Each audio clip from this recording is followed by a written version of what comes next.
रोज हस्तमैथून केल्यामुळे काही प्रॉब्लेम होऊ शकतो का? अच्छा, दररोज किती वेळा सांगा मला तुम्ही? रोज म्हणजे मला आता किती फ्रिक्वेन्सी कळायला पाहिजे. एक वेळा. अच्छा, दिवसातून एकदा. तुमचं वय सांगा मला तुमचं. 35. 35. लग्न झालेलं आहे तुमचं? हो. बरं, लग्नानंतर देखील तुम्हाला सवय आहे का हस्तमैथूनची? हो. बरं, कशामुळे का वाटतं? म्हणजे पार्टनर असताना देखील तुम्ही हस्तमैथून करण्याची गरज नाही असं वाटतं, पण तरी देखील का करावं वाटतं?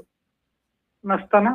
अच्छा, नसताना. काही हरकत नाही, सांगूया तुम्हाला. खूप छान प्रश्न तुमचा आणि तुमचं अभिनंदन, कारण अशी सिच्युएशन सर्वांसोबतच येते, सांगतो मी. बघा. नक्कीच. म्हणजे त्यांनी किती छान सांगितलं की पार्टनर नसताना मग काय करायचं. आणि आपण उत्तर दिली ना, येस येस. त्याचं अतिशय सुंदर उत्तर देऊया.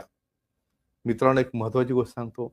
खरं म्हणजे पर्सनल ऍक्टिव्हिटी, लैंगिक समजा कार्य किंवा सेक्शुअल ऍक्टिव्हिटी ही फक्त तो ऍक्ट करण्यापुरतीच मर्यादित नाही.